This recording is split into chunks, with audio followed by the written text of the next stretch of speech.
Hey book nerds, welcome to my channel.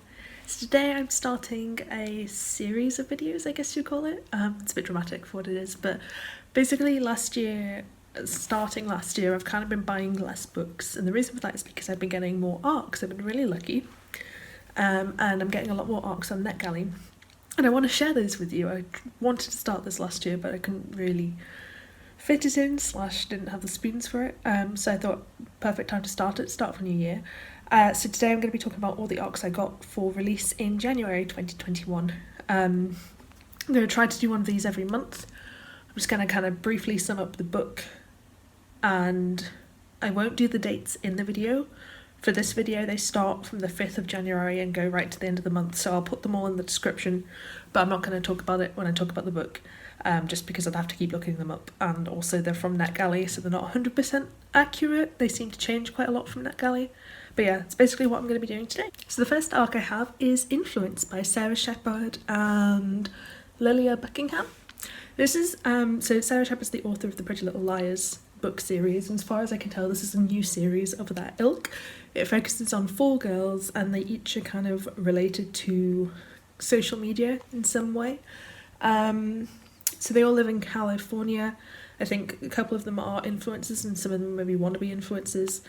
The blurb's pretty vague on the details, but I imagine it's going to be very similar to Pretty Little Liars, and it has the same kind of energy, which I really like those book series once upon a time, so hopefully I'll enjoy this. Next we have a thriller, and that is Single Mother by Samantha Hayes. I've not actually read any thrillers by Samantha Hayes, but I've got a couple of them on my TBR anyway. This is about a woman and her daughter, and basically the woman inherits a hotel. They go to the hotel and she discovers something under the floorboards, presumably a body, but the blurb doesn't actually say that it's a body. After the discovery, her daughter stops talking, and then her daughter goes missing. So it's kind of based around, I assume, trying to find out her daughter, trying to find out what happened, and then this mysterious discovery under the hotel. Sounds like there's a lot going on in this, so it might be a bit too convoluted, but hopefully not. Next we have a fantasy book called The Ravens. This is by Kass and Danielle Paige. I actually have this both in the e-arc, and then also the audio arc, so I'll probably listen to the audiobook if it doesn't expire before I get the chance. This is about a group of girls who are part of a sorority, and they're also witches. And there's some kind of dark force rising on campus. I love witch stories. I thought this had a really cool cover, and hopefully it's got like that nice fun witchy darky energy. Next we have an arc which I've heard a lot of buzz about, and that's just The Wife Upstairs by Rachel Hawkins. I think this is on like the Goodreads most anticipated releases list or something like that. This is a modern thriller retelling of Jane Eyre. I don't actually know much about Jane Eyre. I've seen a few adaptations in my time, but I've never read it, and it's been a while. But I believe Jane Eyre is about a woman who goes to live with this man, and she falls in love with him, but then he has like a secret wife in the attic. So yeah, I'm really intrigued. I quite like reading retellings when I don't know the actual source material. I think it lends a really unique perspective, especially for reviews, so I think this will be an interesting journey. Next we have another thriller. We have The Missing Woman by Georgina Cross. This is about a woman who locks eyes with her posh neighbour at a party and sees like a look of desperation on her posh neighbour's face, and then that neighbour goes missing. However, our main character has a secret past with that neighbour that people aren't aware of, and I think she's worried that the police will discover some of that secret past whilst they're trying to find this woman. Next we have a kind of cozy murder mystery type book, and it is The Marlow Murder Club by Robert Thorogood. This basically reminds me of the Thursday Murder Club, which I just finished reading, and I did like but found it a bit disappointing. It's effectively about a group of old people investigating a murder. I assume there's some kind of crossword aspect based off the cover, but that's not actually mentioned in the blurb at all. The blurb's really vague, and I think it's just trying to kind of ride the coattails of the Thursday Murder Club, but I imagine the actual book is really good and it'll stand on its own, hopefully. Next we have a young adult contemporary that I'm really excited to read, and that is The Henna Wars by Adiba Jaigirdar. Apologies if I've mispronounced that. I did Google the pronunciation, but I don't always pronounce names right. This is about 2 girls at school. Both of them are queer, and they're rivals at school, and they basically start some kind of romance, or there's some kind of romantic energy there. There's also Muslim representation in it, and I believe there's other representation, but Muslim's the only one that's kind of like mentioned on the blurb, so that's the only one I'm going to say here. But yeah, this has the potential to be really cute, and I really want to read this soon. Next we have a book that I'm not sure quite what genre it is. It's by Rory Power, who wrote Wilder Girls, so I assume there might be some kind of surrealistic horror aspects, but it's Burn Our Bodies Down. This is about a girl and her mother, and I think her mother's really secretive about her past. So the girl goes to the hometown of her mother, she finds out what it is and she goes to it, and then there's something weird going on with the hometown, there's some kind of dark secret. The blurb is really vague, I don't know what genre it is, but it caught my eye. I quite like Wilder Girls, I liked the weird energy to it, and I feel like this will have the same vibes. Next we have another thriller, and that is The Appeal by Janice Hallett. All I know about this, and I'm really hoping that it's true and it's not just like a marketing gimmick, is that the blurb presents it as you are being given evidence to solve some kind of thriller mystery aspect. So I assume it'll be told through like various letters and kind of other pieces of evidence, rather than being a linear story. I hope that's the case. I don't know if that's actually the case, but that's how it's marketed, so fingers crossed that that is how it works.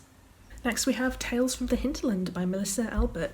This is a group of fantasy short stories, and they're set in the universe of the Hazelwood. I read the Hazelwood and really liked it. It was really weird, it wasn't what I was expecting at all. I read it about a year ago, and then I never got around to reading the sequel, but when I saw this I was really interested in reading kind of stories set in that world. Sorry if you can hear my housemate, he's really loud. But yeah, I'm quite into this. My taste on fantasy varies wildly, so this could go either way, but I am excited for it.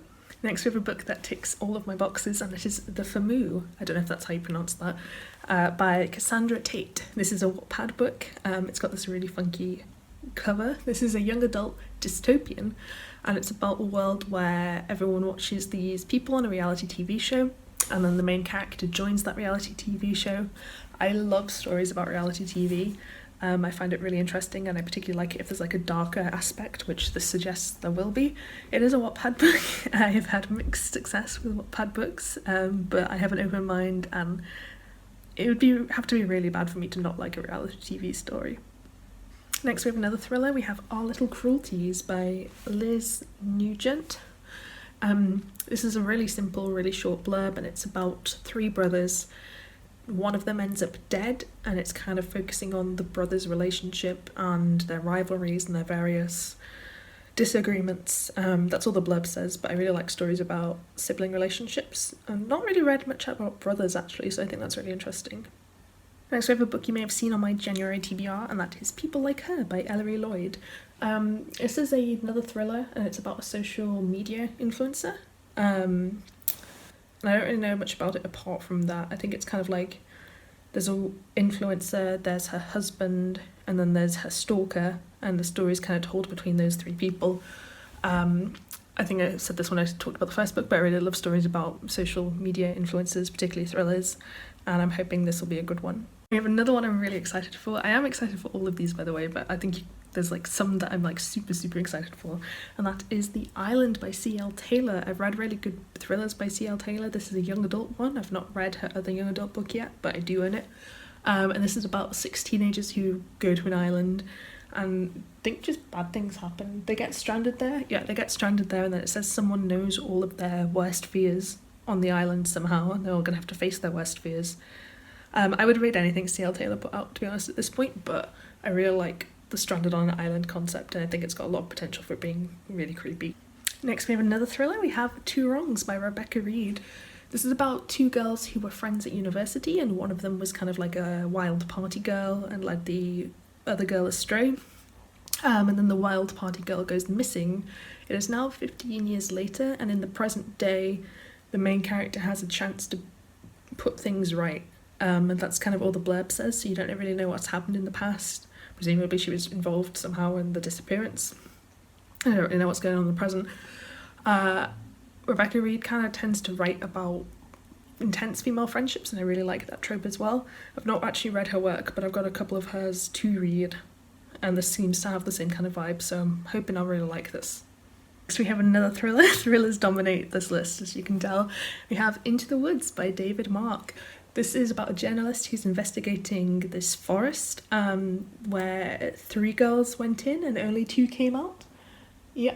And the 2 girls who came out have no memories, so it's a thriller. It might have some horror elements, I can't quite tell from the description, but it potentially has some horror as well.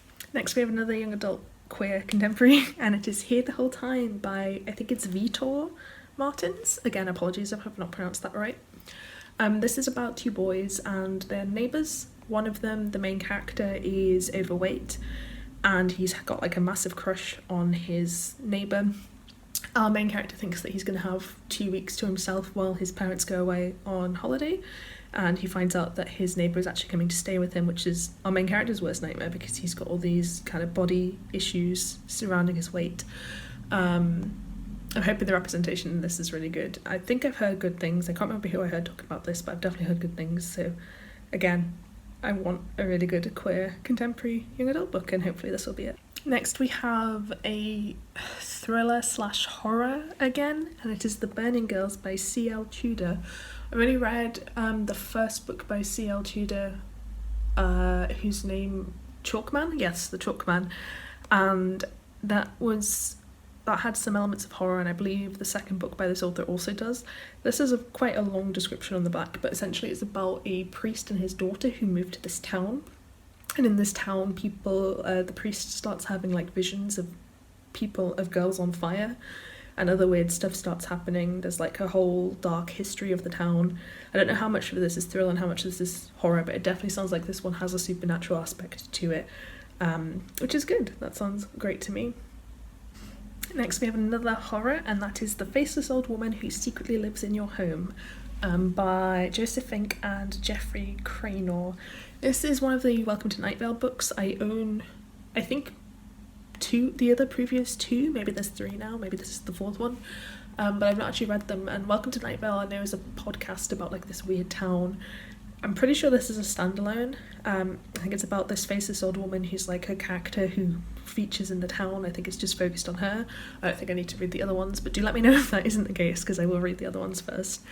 But yeah, I've always been intrigued by the Night Vale books, and I kind of requested this on a whim, and I think I will really like it. It seems to have like a cool humour, and I do want to get into them, so hopefully this will be my gateway book. Next we have another thriller, the final thriller on this list, and it is I Know What I Saw by S.K. Sharp. This again has a really simple blurb, but the premise is that our main character has a perfect memory, and she is asked to help solve a murder that happened either 10 years ago or 15 years ago that she witnessed, and I think that's just a really interesting setup for a thriller. And my final arc for January is A History of the Undead by Charlotte Booth. This is a non-fiction book all about zombies, vampires, other undead creatures, and it's kind of about the history of them in our culture, which sounds really interesting to me. So yeah, so those are all of the arcs that I got for January. Again, I know I'm incredibly lucky to get all these, and it is quite a lot, so I have a lot of work to do. Let me know if you have any of these. I'm always down to buddy read as well. It helps me get through my DBR, so if you have any and would like to buddy read them, that would be great. Let me know what arcs you're excited for in January and for the rest of the year. Thank you so much for watching this video. I hope you enjoyed it. If you did, please give me a thumbs up, it helps me out massively, and I hope to see you next time.